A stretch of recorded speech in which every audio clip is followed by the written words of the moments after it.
I just got home from the gym and showered, made my favorite blueberry lemon smoothie. I'll leave the recipe at the end if you're a smoothie lover. It's delicious. And I wanted to share with you a topic that came up recently with someone about having a really difficult conversation with a loved one. So if you've been trying to figure out where to draw the line with exercising tough love, maybe you need to have a difficult conversation with your child or your adolescent or your adult child, or maybe your adult parent, or a friend or a family member, something that they're doing is not acceptable to you, but you still love them and you're trying to figure out, okay, how do I have this conversation? What do I need to do? What is authentic to me? What is the best way to navigate this? And I think this is actually something that I've noticed in a number of my adult clients in my clinical practice in the past when I was counseling. And I've worked with kids mostly as a school counselor, also a clinical counselor, group homes. I have a lot of experience with kids as well. And I've been noticing this common tendency of blurring the lines of setting healthy boundaries.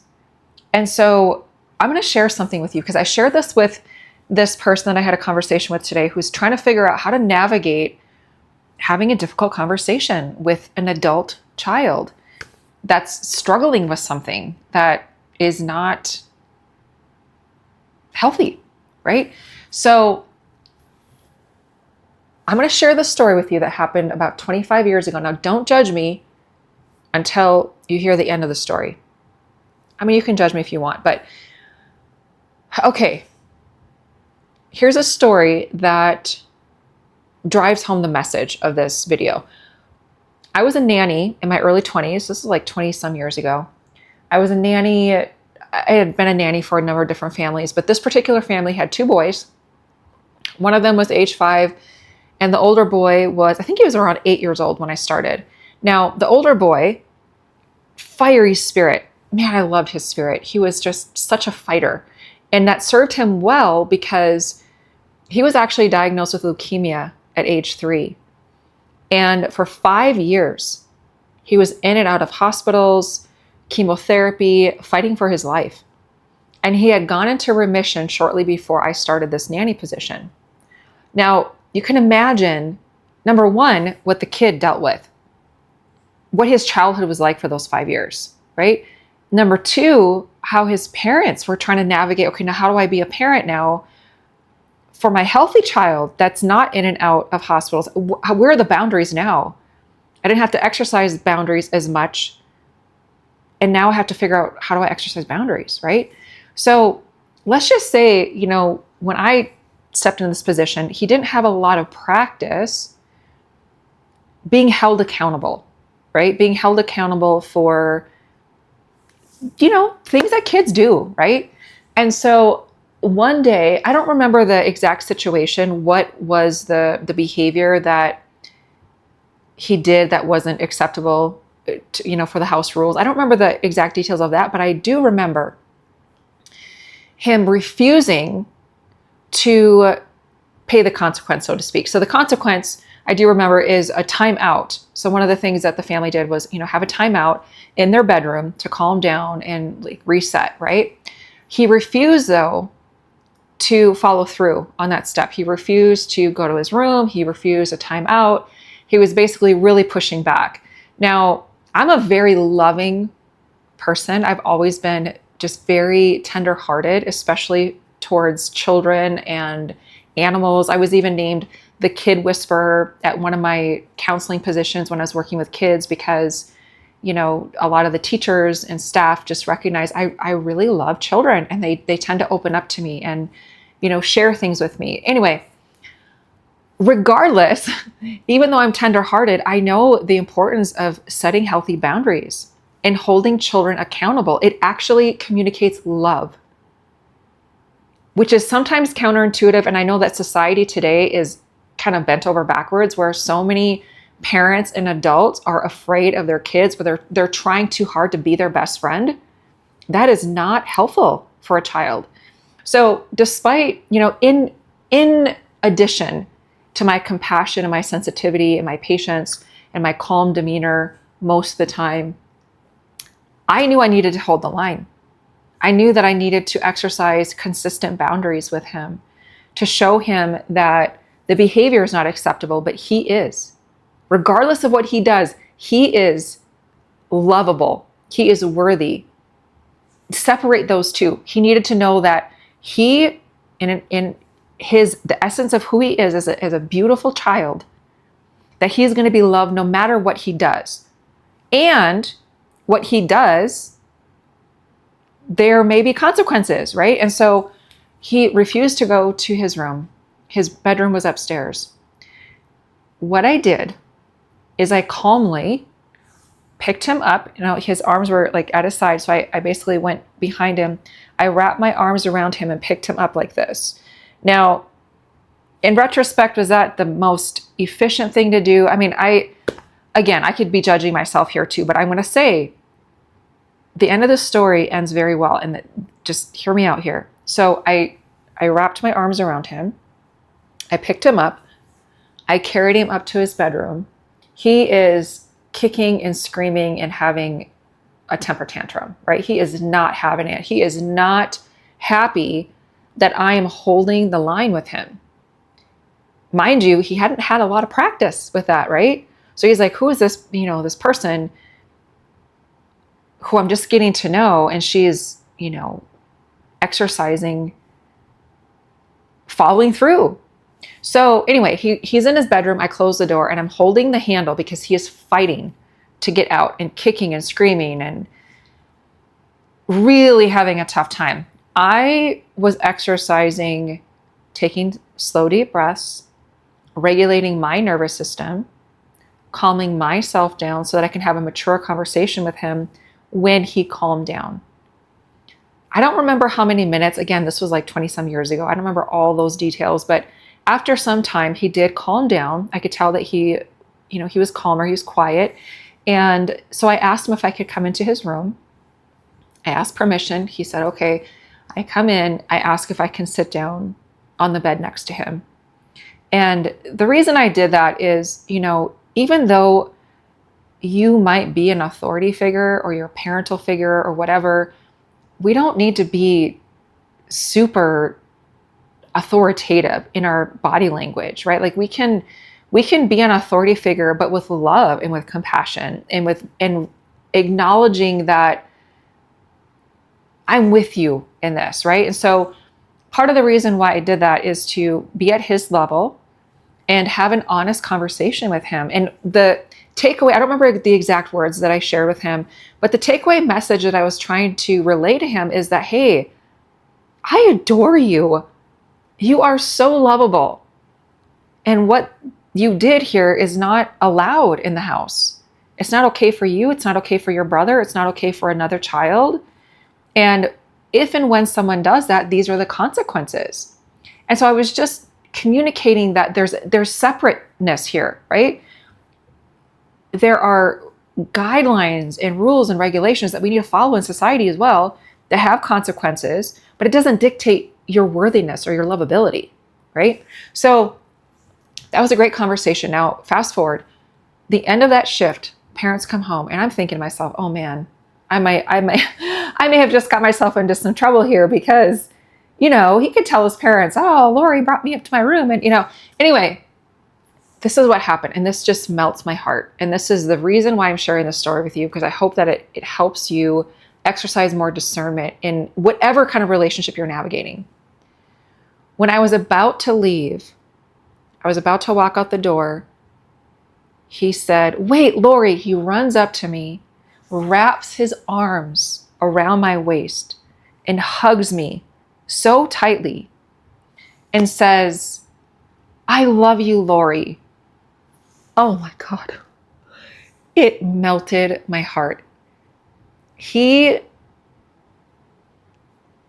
That situation, it communicated to him that he is loved. When you hold a boundary, it communicates to a child, to an adult, to a loved one that you love them. the people in your life that love you the most are the ones that are going to have the difficult conversation with you, right? So if you're questioning, do I have this conversation with my adult so-and-so? Or do I have this conversation that's really tough for me? Like, what do I do in this situation?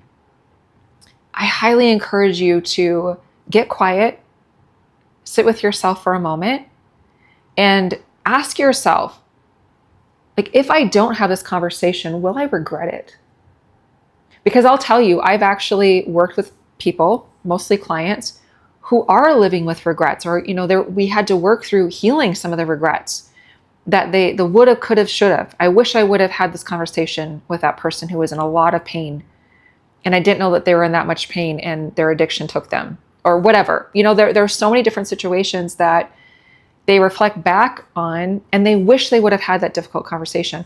And a lot of times, your body's physiology will communicate to you when something is difficult. So if you're feeling afraid, you're feeling worried, you're feeling scared, you're feeling disappointed, angry, resentful, frustrated, whatever those emotions are, there's a physiological movement, because emotions are physiological.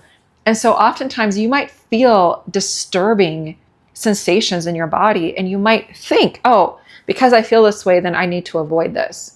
Because I feel this way, it means that I need to not have this conversation. I need to go and hide. You can't always trust your feelings, right? Feelings are deceitful sometimes.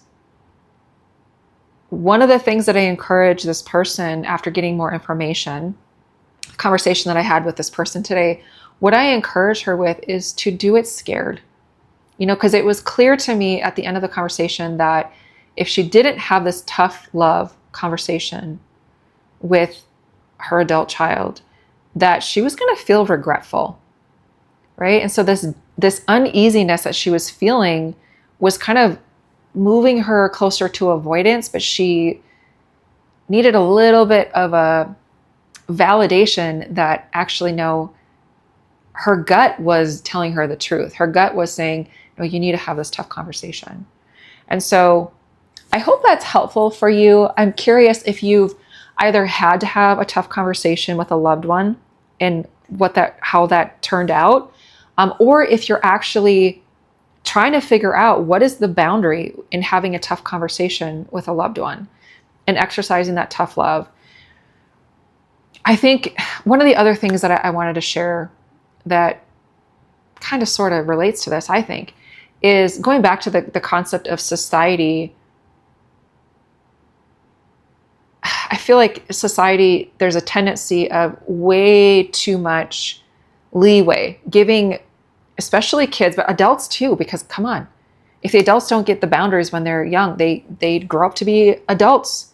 If the kids don't get boundaries when they're young, they grow up to become adults that maybe haven't had very much practice in boundaries, and it gets them into a lot of trouble. We are not doing ourselves any favors by catering to them and bending over backwards and not exercising consequences. It's not okay. I'm going to give you an example of a time when I worked at a middle school years ago, and there was a particular student that was having a lot of violent outbursts and getting in fights, like physical, like fist fights. And, she was really struggling. And then that was also, impacting her academics and all of that. So I, myself, as well as an administrator and a handful of teachers, were going to meet with a student and her mother. And this mom came in throwing chairs across the room, violently throwing chairs. Or I was like, someone's going to get hurt here. This is not okay. And the administrator, probably due to being afraid of this parent, which I don't blame her, right? But she didn't shut the meeting down. She didn't say, no, we're done here. For me, no toleration for that. It is not okay. So now what is that communicating to the child? The child is like, oh, well, my mom can do it. My mom can throw chairs across the table or across the room, and the people in charge at the school are not even shutting the meeting down. Well, I'm going to keep throwing fists, right? Like that's how I solve problems. That's how I can it's not okay, right? We need to be more, we need to hold the line with tough love. So I hope that's helpful. Again, leave your comments below, because I think that, some of us, we need some encouragement sometimes. I will say, I've actually had a friend approach me with some tough love. And, it's not easy to hear when you've done something. Like in this particular situation, one of my friends felt really hurt because I wasn't there for her during this time of, difficulty that she was experiencing. And it honestly, I didn't know, like I wasn't consciously aware that me leaving her alone in that time, in my mind, I was thinking, oh, she probably just wants space, right? But I didn't ask her. I made an assumption, and she got hurt. And she, when she finally shared that with me, it kind of broke my heart, because I was like, oh man, I really did not mean to do that. Like, it wasn't my intention at all. And that could have been the end of our relationship, like our friendship, right?